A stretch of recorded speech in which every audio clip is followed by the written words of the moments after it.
Bonjour et bienvenue dans ce nouvel épisode d'Éclat de tradition. Aujourd'hui, on va essayer de parler d'un sujet qui va en toucher beaucoup d'entre nous, probablement la majorité, c'est le fait de vouloir prendre soin de ses cheveux.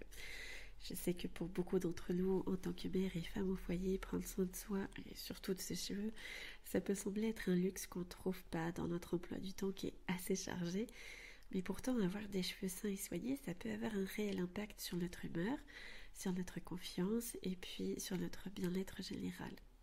Alors, aujourd'hui, en toute modestie, je vais essayer de vous donner des astuces pratiques et simples pour avoir de beaux cheveux, même en ayant un emploi du temps surchargé.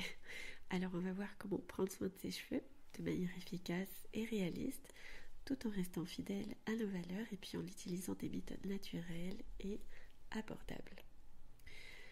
Avant de rentrer dans les détails pratiques, je pense que c'est important de comprendre pourquoi prendre soin de ses cheveux, c'est essentiel. C'est pas juste une question d'apparence. Nos cheveux, ils reflètent notre santé, ils reflètent notre bien-être, et puis même notre hygiène de vie en fait. Prendre soin de ses cheveux, c'est aussi se donner de l'importance et puis prendre soin de soi. C'est un moyen de nous reconnecter avec notre féminité, même dans les moments où on sent un peu qu'on est submergé par les responsabilités quotidiennes. Donc des cheveux sains et soignés, ça peut nous faire nous sentir plus confiantes, moins stressées et puis aussi plus épanouies. Attention, ça ne veut pas dire qu'on va devoir passer des heures à les chouchouter. L'objectif aujourd'hui, c'est vraiment d'être efficace et d'intégrer des rituels simples mais nourrissants dans notre quotidien. Alors la première chose à faire, c'est de comprendre son type de cheveux. Avant de choisir les bons produits ou de définir une quelconque routine, c'est essentiel de connaître son type de cheveux. Chaque type de cheveux a des besoins spécifiques et ce n'est vraiment qu'en comprenant la nature de vos cheveux que vous pourrez vraiment les soigner de manière efficace.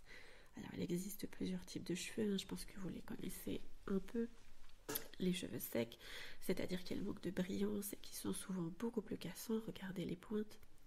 Les cheveux gras, alors eux ils ont tendance à devenir huileux rapidement, surtout au niveau des racines, donc regardez bien le haut de votre tête.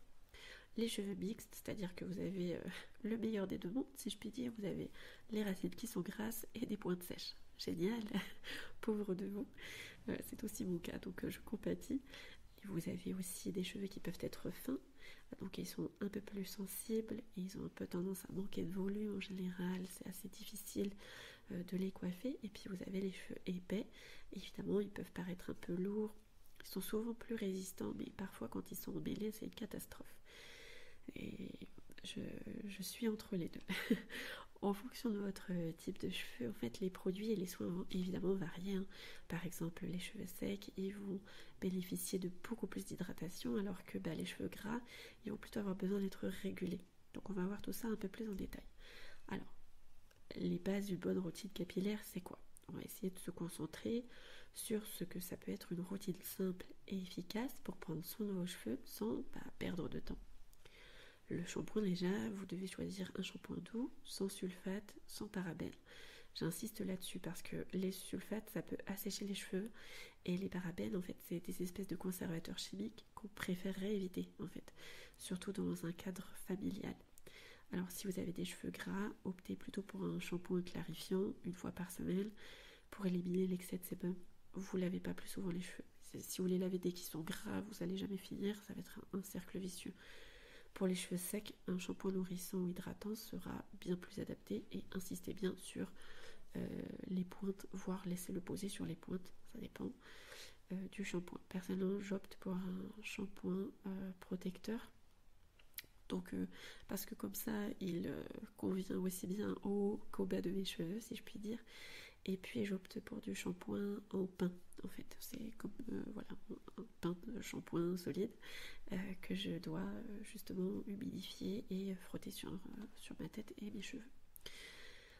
L'après-shampoing, donc ça c'est une étape qui est vraiment pas essentielle si vous avez un manque de budget, si vos cheveux ne vont pas très bien, c'est peut-être pas forcément le moment d'utiliser un après-shampoing.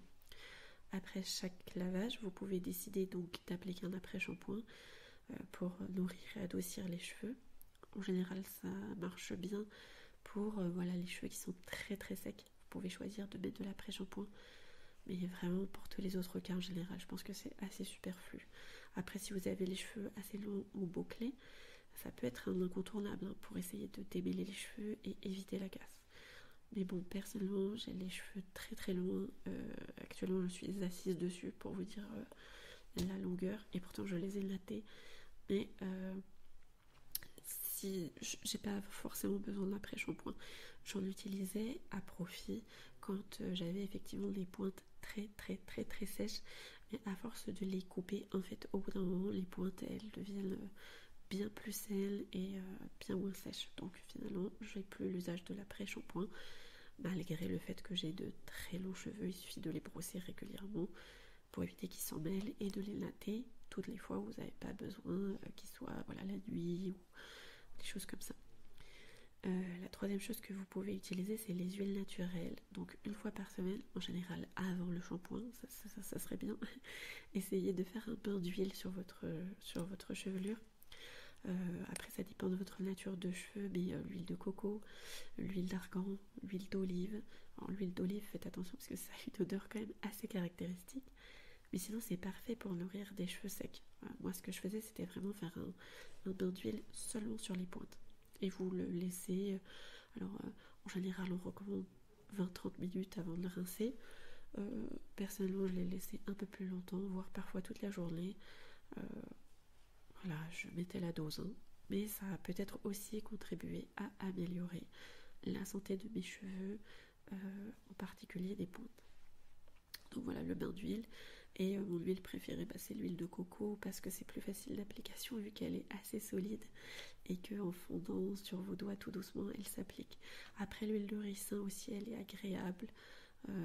Voilà, ça dépend vraiment de votre nature de cheveux aussi, hein. Voyez ce qui marche pour vous, faites des tests si vous avez encore jamais fait de bain d'huile et surtout faites-le avant le shampoing, comme ça vous pouvez éliminer le surplus d'huile qui n'a pas pénétré via votre shampoing.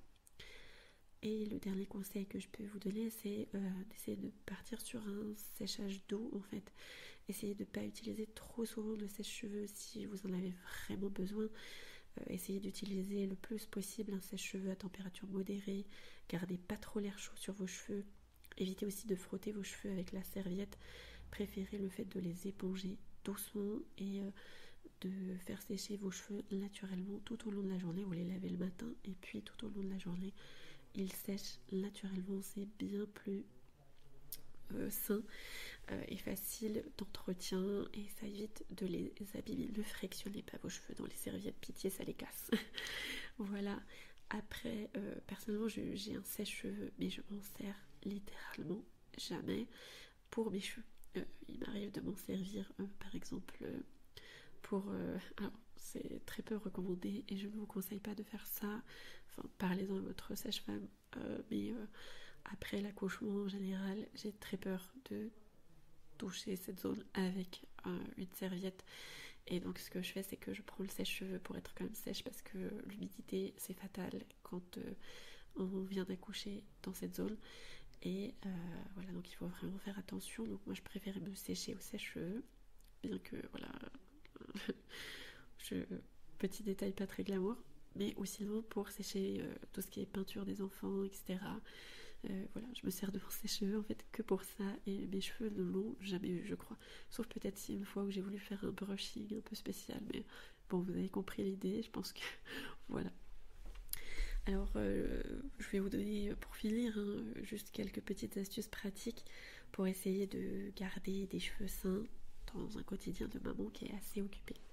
La première chose, c'est d'essayer de ne pas les laver trop souvent parce que laver les cheveux tous les jours, ça peut les priver de leurs huiles naturelles. Alors voilà, si vraiment vous n'en pouvez plus, les laver 2 à 3 fois par semaine, ça doit être vraiment le grand maximum selon votre type de cheveux. Si vous avez des cheveux gras ou des cheveux mixtes, lavez-les qu'une seule fois par semaine. Pendant un certain temps, vous allez souffrir parce que vous allez avoir l'air d'avoir les cheveux gras en fin de semaine. Mais l'important, c'est que après vos cheveux, ils vont se revigorer au fur et à mesure. Tenez bon. Et puis ça va aussi vous permettre de gagner du temps accessoirement. Utilisez un peigne à dents larges pour démêler vos cheveux quand ils sont mouillés parce que ils sont beaucoup plus fragiles quand ils sont mouillés, donc ça va éviter de les casser, ça va préserver votre longueur. Balisser les élastiques trop serrés. Les cheveux, ils sont souvent fragilisés par des élastiques trop rigides, des chignons trop serrés. Si vous devez attacher vos cheveux, optez pour voilà, les petits scrunchies en tissu ou en velours, ou alors des élastiques en silicone qui sont beaucoup plus doux, beaucoup moins agressifs pour la fibre capillaire. C'est un conseil que je respecte pas forcément toujours. Après, il y a aussi des élastiques à attacher, en fait, c'est pas vraiment des cercles, si vous voulez, c'est plus une corde à nouer autour, mais qui tiennent plutôt pas mal quand ils sont de bonne facture, donc pourquoi pas. Aussi essayer de protéger vos cheveux du soleil. Là, l'été il va pas trop tarder. Si vous passez beaucoup de temps à l'extérieur, c'est important de protéger vos cheveux du soleil.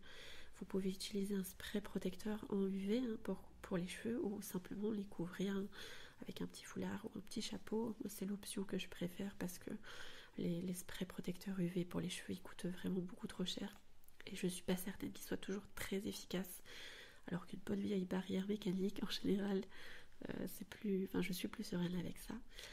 Et enfin, nourrissez vos cheveux de l'intérieur surtout hein. Une bonne alimentation, c'est essentiel pour des cheveux en bonne santé. Faites le plein de vitamine B, de vitamine C, de vitamine E. Après, vous avez aussi tout ce qui est minéraux, le zinc, le fer. C'est vraiment très bon pour la croissance des cheveux. N'oubliez pas les acides gras oméga 3 qu'il y a dans le poisson gras, dans les graines de chia, et ça aide à garder les cheveux brillants et forts. Pour ceux et celles qui peuvent le faire et qui ne sont pas médicalement contre-indiqués à cela, saupoudrer parfois de temps en temps une petite cuillerée de levure de bière aussi, ça semble être efficace. Alors ça c'est pas prouvé scientifiquement à ma connaissance, mais voilà, moi personnellement ça m'a beaucoup aidé. Alors après, je sais que certaines d'entre vous peuvent rencontrer des problèmes capillaires assez spécifiques hein. Par exemple, quand vous avez les cheveux fins et qui manquent de volume, vous pouvez essayer d'utiliser des shampoings qui sont volumisants, d'appliquer des mousses volumisantes avant de les sécher. Vous pouvez aussi essayer des coiffures un peu spéciales comme des tresses ou des chignons, ça va donner l'impression de volume en fait. Quand vous avez les cheveux gras, alors je vous l'ai déjà dit, utilisez voilà, peu de shampoing, mais entre les deux, vous pouvez essayer d'utiliser des shampoings secs entre les lavages. Comme ça, vous essayez d'absorber l'excès de sébum et vous n'abîmez pas votre cheveu. Vous pouvez aussi appliquer du vinaigre de cidre de pomme, donc, mais dilué dans l'eau, hein, attention, pour essayer de rééquilibrer peu à peu votre pH de cuir chevelu dans l'huile dans l'eau de rinçage, etc. Ça peut être très très bon. Pour mesdames qui venaient d'accoucher, oui, la chute de cheveux postpartum, c'est une réalité, c'est très courant. Alors, parfois ça se revitalise tout seul, parfois il faut faire quelque chose, donc vous pouvez essayer de stimuler la repousse en massant le cuir chevelu chaque jour, donc avec une huile ou en utilisant des sérums anti-chute, mais je suis pas trop pour tout ce qui est anti-naturel, surtout si vous allaitez. En cette période en général on allaite en même temps, donc essayez de vous assurer que votre alimentation elle est riche en vitamines et en minéraux qui sont nécessaires à la croissance des cheveux. Peut-être éviter de les brosser trop régulièrement aussi. Et voilà, masser surtout, masser avec de l'huile. En général, ça marche plutôt bien. Voilà, maintenant je pense que vous avez quelques outils pour prendre soin de vos cheveux de manière simple, de manière efficace, j'espère. Et puis surtout, adapté à votre emploi du temps de femme au foyer qui est, on le sait, les emplois du temps les plus difficiles à tenir. N'oubliez pas surtout que la beauté, elle vient de l'intérieur, et puis que prendre soin de soi, c'est essentiel pour pouvoir être à la hauteur des exigences de la vie quotidienne d'une femme au foyer. Prendre soin de vos cheveux, c'est un acte d'amour propre, hein, bien sûr. C'est un geste pour vous reconnecter avec votre féminité et avec votre bien-être, et vous en avez besoin. Je vous remercie d'avoir écouté cet épisode d'Éclat de tradition. N'hésitez pas à mettre un petit j'aime, un commentaire pour me dire comment vous faites pour prendre soin de vos cheveux, et puis à vous abonner pour voir les nouveaux épisodes que nous allons bientôt sortir. Je vous dis donc à très bientôt pour un nouveau sujet, et d'ici là, je vous souhaite beaucoup de bonheur.